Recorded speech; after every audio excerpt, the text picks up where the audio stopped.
Euronews is at COP29 in Baku and asked the world's leading scientists if net zero is possible. Only weeks after flash floods in Valencia killed hundreds, storms hit Spain's southern province of Malaga. A new report by Human Rights Watch points to deliberate forced displacement in Gaza that amounts to ethnic cleansing. Net zero is a hot topic here at COP29 as we all try to limit global warming. But is it actually technically possible? Well, according to the world's leading scientists, yes it is. The IPCC has shown that not only is it possible, that there are multiple ways to get to net zero. Of course, none of them are easy. However, it is still possible. To reach net zero, you have to drive down your energy use as much as possible. And in Europe, that means reuse, recycle, repurpose, and get planting.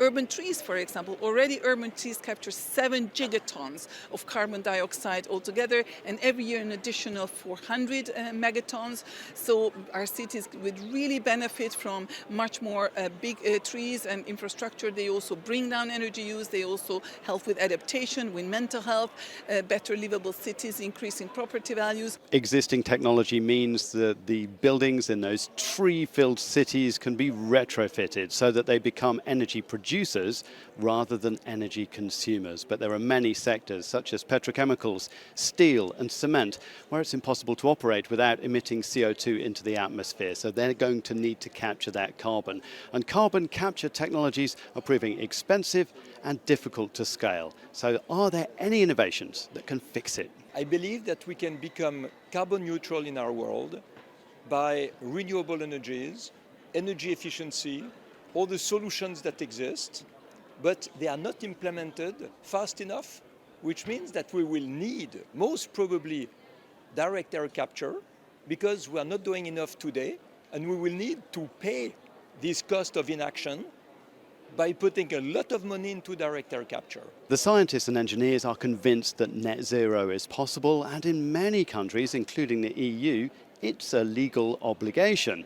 However, fossil fuel use is still growing and nobody believes that it's peaked, so we're going to need a huge shift in society as well as technology to get net zero on the road to reality.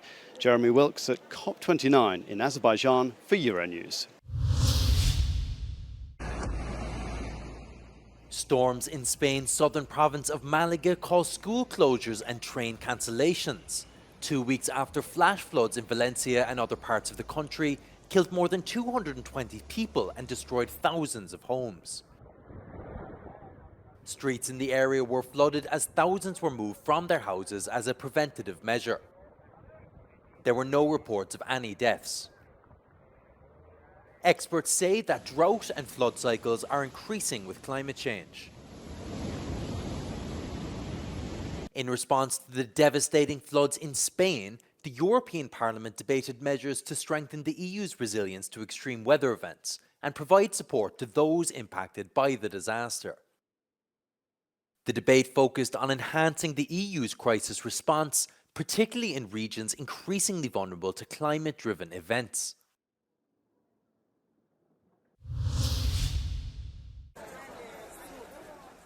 The Israeli military is responsible for deliberate forced displacement of Palestinians in Gaza, according to a new report by Human Rights Watch. The humanitarian group said they have evidence that Israeli authorities' conduct, which has led to the displacement of 90% of Gaza's population, amounts to war crimes. They point to a clear intent by Israeli government officials, including Netanyahu, to make the return of displaced Palestinians to their homes impossible. Given this evidence, including the sheer number of Palestinian civilians in Gaza driven from their land and the manner of displacement, and the attempts to make this return impossible, the forced displacement is widespread, systematic, and intentional, and forms part of a state policy and amounts to a crime against humanity. In the areas where the military has razed, extended, and cleared land for buffer zones and security corridors, Human Rights Watch finds these actions of the Israeli authorities amount to ethnic cleansing. The report is being published amid an ongoing Israeli military campaign in northern Gaza that has created a new wave of displacement of hundreds of thousands of civilians. In its report, Human Rights Watch analyzed Israeli evacuation orders and said that they do not comply with the laws of war by failing to ensure safe passage and refuge for Palestinians.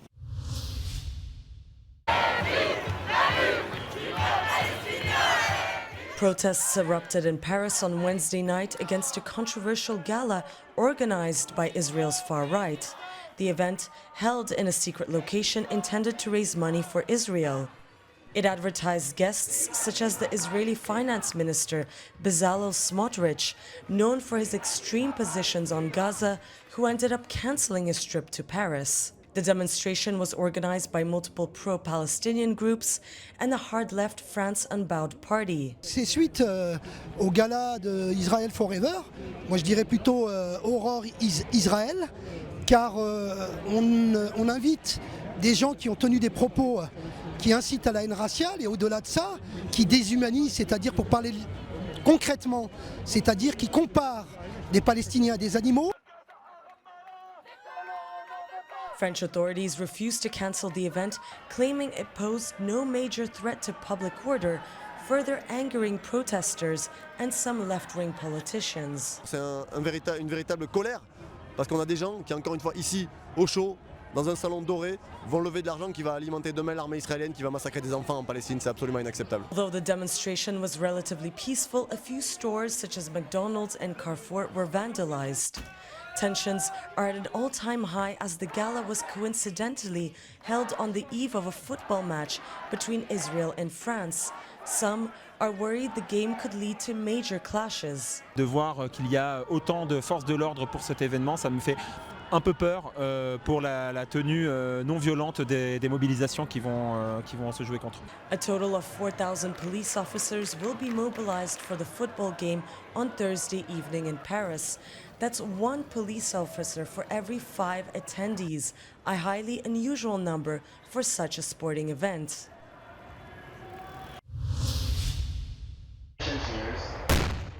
A Canadian-led NATO brigade is wrapping up its first full-scale exercise in Latvia. Operation Resolute Warrior involves 3,500 troops from 13 different countries, half of whom have been sent by Canada. As the brigade commander emphasizes, a very important exercise was played out to strengthen communication abilities. We were able to speak to all of us, having 13 countries during that exercise. Was to make sure that it was not a Canadian brigade where people were adapting to the way we do things. We want to make sure that we do a NATO standard brigade with NATO planning process and with NATO orders. The Atlantic Alliance is aiming to beef up its military presence in the Baltic since Russia's full-scale invasion of Ukraine in 2022. Latvia shares a nearly 300-kilometer-long border with Russia. But NATO Secretary-General Mark Rutte is confident US President-to-be Donald Trump will continue investing in the alliance. So Russia, China, North Korea, Iran working together, the US understands this, that NATO is there not only to defend Europe and the US, but also to work together to make sure that the Indo-Pacific and the transatlantic stay safe. Exercise Resolute Warrior began on the 1st of November and comes to an end today.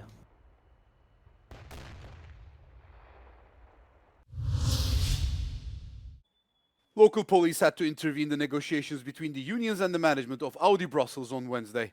Workers say their counter-proposal for the social plan was rejected, so they were peacefully showing their discontent when they entered the meeting room, at which point the management called for help to be escorted out of the facility. The Belgian police arrived on the scene with batons, helmets and shields. Frappé par la police, on a les vidéos. C'est ça la Belgique. C'est ça, taper sur les travailleurs belges. Qui séquestre qui? Quand il y a des barrières et qu'on est à l'intérieur, on ne sait pas sortir. Et donc bien sûr les travailleurs attendaient des réponses claires, mais sans violence, sans rien. Bien sûr des mécontentements, mais de manière pacifiste. Et la direction a décidé de faire appel à la police en nombre, alors que cela ne se justifiait pas. The social plan is in connection with the scheduled closure of the plant at the end of February. A total of nearly 4,000 workers will be unemployed because of the closure. Protests and negotiations have been ongoing for some time, but a final deal has not been reached. The South African government says it will not help an estimated 4,000 illegal miners inside a closed mine in the country's northwest province. The miners in the mine shaft in Stilfontein are being denied access to basic necessities such as food and water after police closed off the entrances used to transport their supplies underground.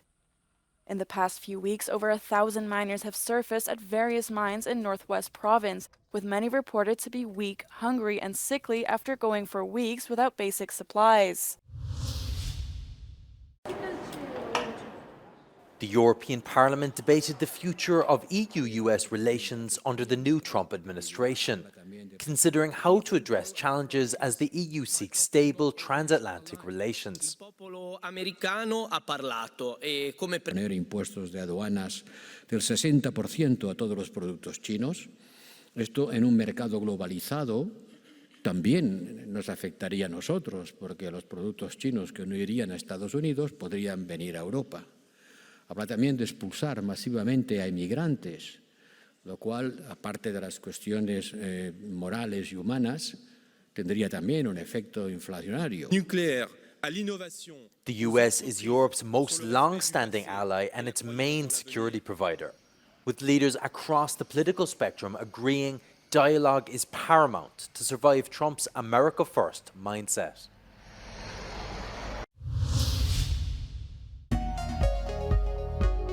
Euronews. The news.